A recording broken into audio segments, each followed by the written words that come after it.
Call it a journalistic one-two punch. The New York Times on Friday revealed that Donald Trump Jr., his brother-in-law Jared Kushner, and then-campaign chair Paul Manafort had a previously undisclosed meeting with an influential Russian lawyer in Trump Tower during the heat of the 2016 presidential campaign. Then, on Sunday, the paper reported that during the meeting the group discussed information that was possibly damaging to Hillary Clinton and the Democrats.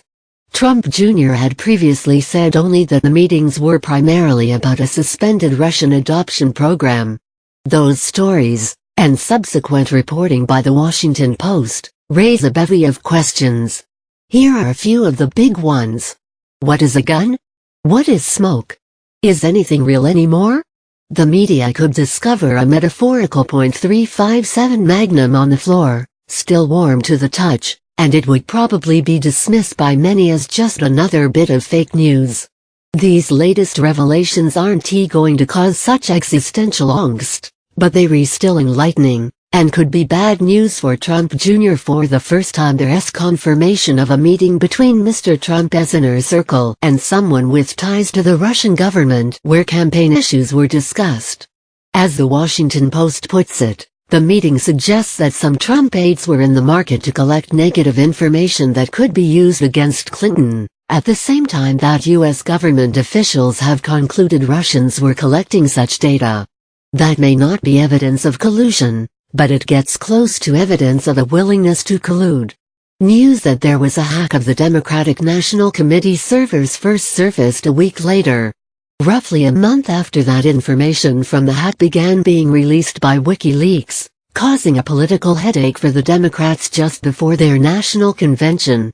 Now throw in the fact that both Mr. Kushner and Mr. Manafort have been mired in their own Russia-related controversies, and the plot thickens. Everybody does it is Trump Jr.'s current defense of the meeting, after his original explanation was undercut by subsequent revelations and his revised statement proved more incriminating than exculpatory. Obviously I am the first person on a campaign to ever take a meeting to hear info about an opponent, he tweeted sarcastically. Went nowhere but had to listen. Opposition research, as it is called, is a standard part of any campaign. Usually a candidate has a team of researchers chasing down any and every possible bit of unflattering information on their opponents. Dirt digging is a messy business, however, and these units usually have a fair amount of separation from a candidate's top team to insulate the campaign from embarrassing blowback. Such insulation was non-existent in this case.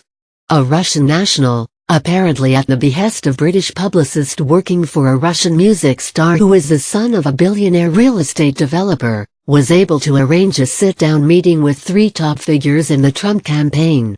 As Republican campaign strategist Evan Seagrave points out, even for a campaign as unconventional as Mr. Trump's, letting those close to a candidate talk to sources of uncertain background is not just dumb. It is a serious departure from basic standard operating procedure.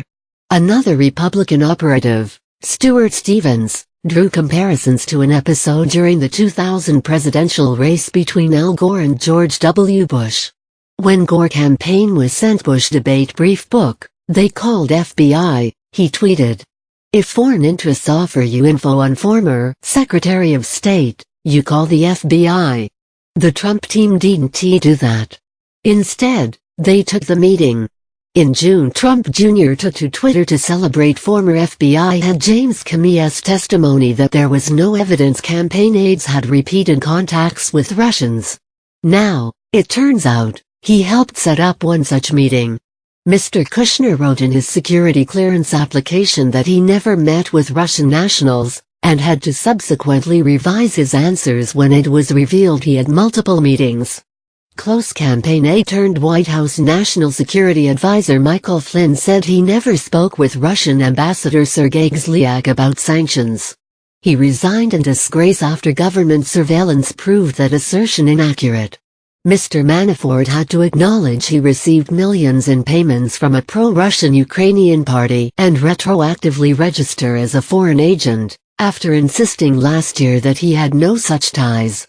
Jeff Sessions, a close political confidant of Mr. Trump during the campaign and now U.S. Attorney General, had to recuse himself from his department's Russia investigation because he was not forthcoming about his own meetings with Mr. Kislyak. Time and time again those close to Mr. Trump have had to backtrack on assurances they made that they did not have Russian contacts or connections. Taken individually, these episodes may be unremarkable. In their totality, however, they become a steady drumbeat of evasion and obfuscation whenever the topic of Russia comes up.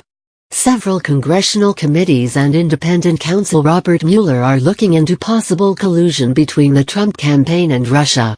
The Trump Tower meeting, while it may not be a smoking gun, will definitely pique their interest, and could result in legal exposure for Trump Jr. On Monday morning, Republican Senator Susan Collins of Maine said that the Senate Intelligence Committee should interview Trump Jr. and other participants about what took place in New York last June.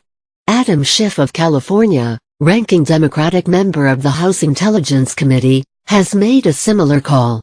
Trump Jr.'s assertion that neither Mr. Manafort nor Mr. Kushner knew the details of the meeting ahead of time appears to insulate those two from possible political and legal fallout, as does Mr. Trump's lawyer's statement that the president was not aware of the meeting.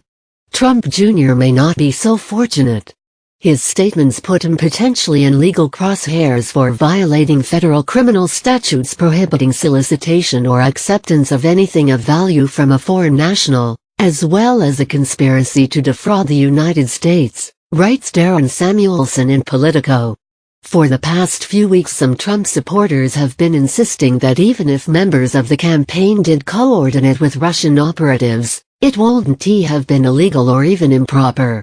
At the time the assertions appeared unexpected and unnecessary. That's not so much the case anymore. There are two schools of thought surrounding the impact this could have on Mr. Trump's efforts to enact healthcare and tax reform, devise a federal budget, pass some sort of infrastructure spending bill, and do all the other stuff that occupied the days of this pre-modern presidency. On one hand, the latest round of Russia stories are crowding out any efforts to promote the president's priorities on the public stage. The latest iteration of the Senate's Obamacare repeal bill is woefully unpopular, and there has been little opportunity for any of its advocates, whether in the administration or Congress, to make a high-profile pitch for why it should be made law. Other agenda items, like tax reform, are so far back on the burner they may have fallen completely off the stove. The counter to this is that, given the heat many politicians have taken over proposed elements of the healthcare bill, flying under the public's radar may afford the involved parties time and space to regroup. 2 weeks ago members of the Senate were being hounded by reporters for the latest details on the ongoing healthcare fight. This week the media's lidless gaze is fixed elsewhere.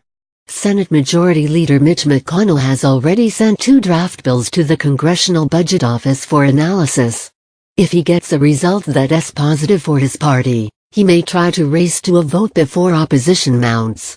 Of course these theories may well coexist. Congressional Republicans could have the space to quickly pass a new healthcare bill and get it on Mr. Trump's desk for a short-term win. Without the ability to boost its approval ratings, however, the unpopular law ends up being a long-term drag on the party heading into next year's midterm election and undermines subsequent legislative efforts.